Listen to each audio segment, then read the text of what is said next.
तुमको तो बहुत खुशी मिल रही होगी ना इन सब बातों से। खुश तो मैं इस बात पे हूँ कि सबके सामने तुम्हारा असली चेहरा आ गया है। पता नहीं कौन सी वो मनूस घड़ी थी जो मैं इस सजल को इस घर की बहू बना के ले आई। तुम बस देखती जाओ सज्जल, अशर तुम्हें खुद इस घर से अपने हाथों से निकालेगा। देख देख के पत्थर हो गई अखियां। अलीजे, तुम यहाँ क्यों बैठी हो? क्या बात है अलीजे, तुम रो क्यों रही हो? मैं भाई को ये सब नहीं बताना चाहती थी आप ही। पता नहीं क्या करेंगे वो भाभी के साथ।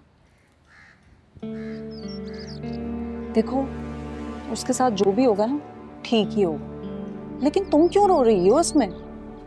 मैं नहीं चाहती थी कि भाई और भाभी के बीच में नाराजगी की वजह मैं बनूं। अलीजे, तुम अपने आप को क्यों इल्जाम दे रही हो? जो कुछ भी होगा वो सज्जल का अपना किया धरा है। मेरी किस्मत में यही लिखा था, कोई कसूर नहीं है इसमें भाभी का। बेवकूफों वाली बात मत करो अलीजे, ये जो कुछ हो रहा है इसकी कसूरवार सिर्फ सज्जल है। मुझे कुछ समझ नहीं आ रहा। अलीजे, असल में ना तुम बहुत साफ दिल की हो, इसीलिए तुम्हें लगता है दुनिया में सारे लोग तुम्हारी ही तरह साफ दिल के होंगे। दुनिया ऐसी नहीं है, दुनिया जालिमों से भरी हुई है।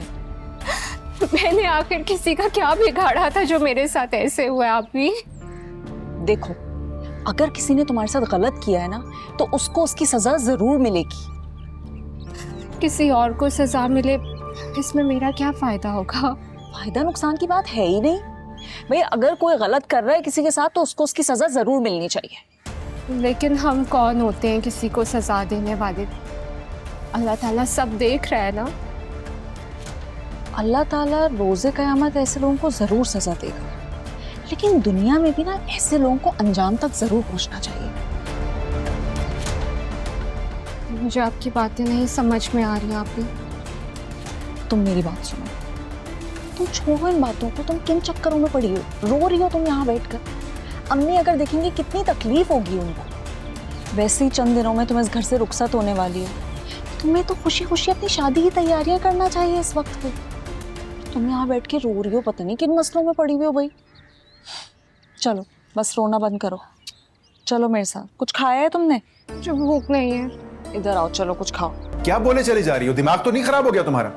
आपके भाई की वजह से मेरी बहन का घर बर्बाद हो रहा है, वो आपको नजर नहीं आ रहा? ठीक कहते हैं लोग, अपना भाई ना अपना ही होता है, सगा खून सगा ही होता है। अगर उमेर मेरा भाई होता तो? भाभी प्लीज, आप दोनों मेरी वजह से लड़ाई नहीं करें। कितना समझाया था तुम्हें? तुमने मेरी एक बात नहीं मानी। मैंने बोला था कि भूल जाओ जो सब कुछ हुआ है एंड मूव ऑन। आप भी मुझे कसूरवार समझ रहे हैं? नहीं नहीं, कसूरवार तो मैं हूँ उमेर। मैं तो वह गुमान में भी बात नहीं थी कि तुम मेरी बहन का घर बर्बाद करने पे तुले हुए हो। बहुत बुरा है भाभी, नियत नहीं। उमेर, मैं तुम्हारी ना शक्ल भी नहीं देखना चाहती। ऐसे एक दो काम और मिल जाए ना तो मैं तुम्हारे लिए बहुत अच्छा किराए का घर ढूंढ लूंगा।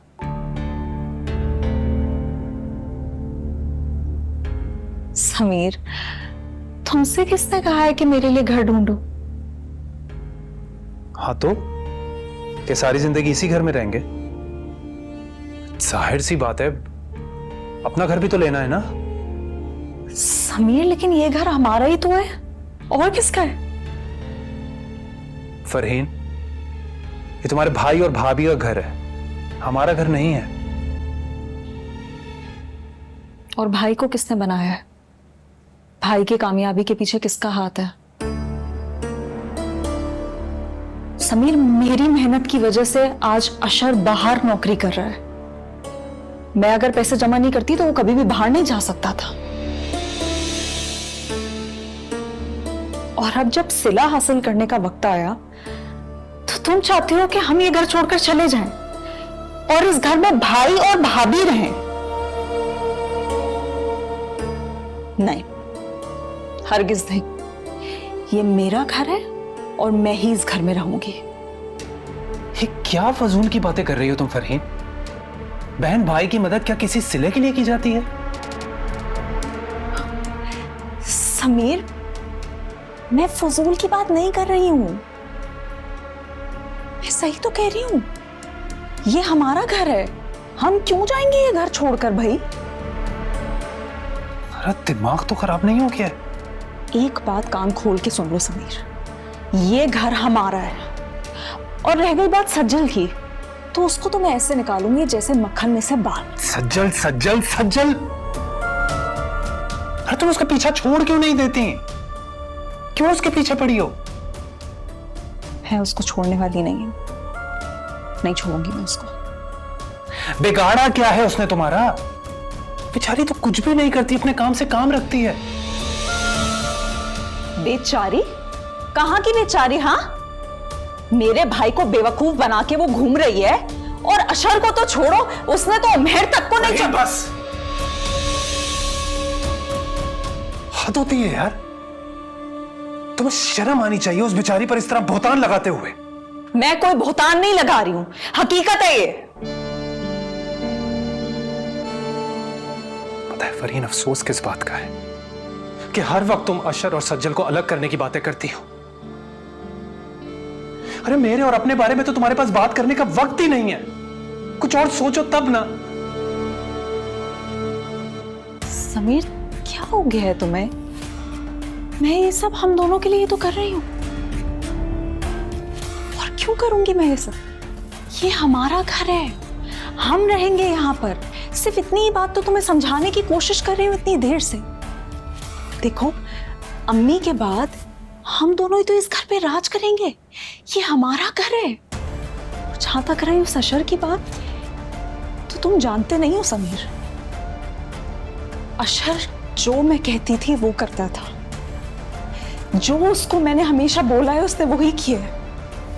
मैंने जैसे उंगली पकड़ाई है उसने वैसी पकड़ी है और चला है वो मेरे कहने पर। लेकिन जब से ये सज्जल आई है ना, उसको कुछ दिखाई नहीं देता, कुछ समझ नहीं आता उसको। लेकिन तुम देखना, मैं वो वक्त वापस लेके आऊंगी जब अशर सिर्फ और सिर्फ मेरी बात सुनेगा। जैसा मैं कहूंगी वैसी करेगा वो। जो पट्टी सज्जल ने उसकी आंखों पे बांधी है ना, मैं उतार के दम लूंगी। मेरी जिंदगी का मकसद सिर्फ ये है कि मैं सज्जल को अशर की जिंदगी से और इस घर से बाहर निकाल दूं। और तुम देखना, मैं ये करके रहूंगी, देखना तुम। क्या तुम वही फरहीन हो जिससे मैंने इतनी मोहब्बत की? तो घर बर्बाद हो रहे हैं मेरी वजह से। अभी से नजरें नहीं मिला पा रहा हूं मैं। क्या हल निकलेगा? कैसे हल होंगे ये मसले? फिक्र मत करो, मैं सब ठीक हो जाएगा।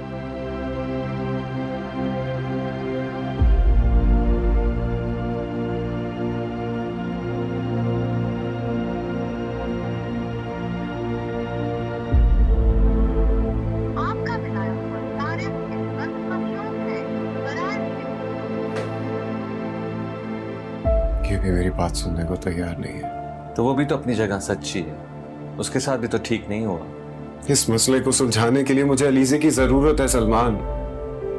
उसके बगैर ये मसला नहीं हल हो सकता।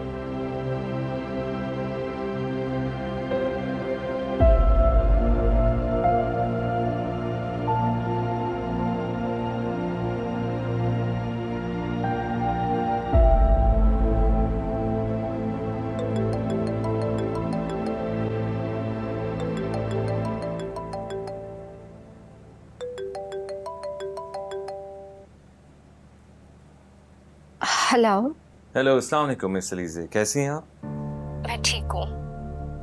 आप तो ऑफिस से ऐसे गए जैसे हमें भूल ही गई हो। नहीं, ऐसी तो कोई बात नहीं है। अच्छा, ऐसा है कि आपको कुछ ड्यूज क्लियर करने के लिए ऑफिस आना होगा, और कुछ ऐसे काम है जो इनकम्प्लीट है, वो आके जरा देख लें ऑफिस में। आई एम सॉरी सर, मैं ऑफिस नहीं आ सकती। देखिए मिस अलीज़े, कुछ पेपर्स हैं जो आपको आके ऑफिस में साइन करने होंगे। आपके अंडर सुपरविजन कुछ प्रोजेक्ट थे जिनको मुकम्मल होना बहुत ज़रूरी है। आप अचानक ऐसे जो छोड़ के चली गई हैं, तो मैं रिक्वेस्ट करूंगा कल आप ऑफिस आएं और उनको कंप्लीटली वाइंड अप करें।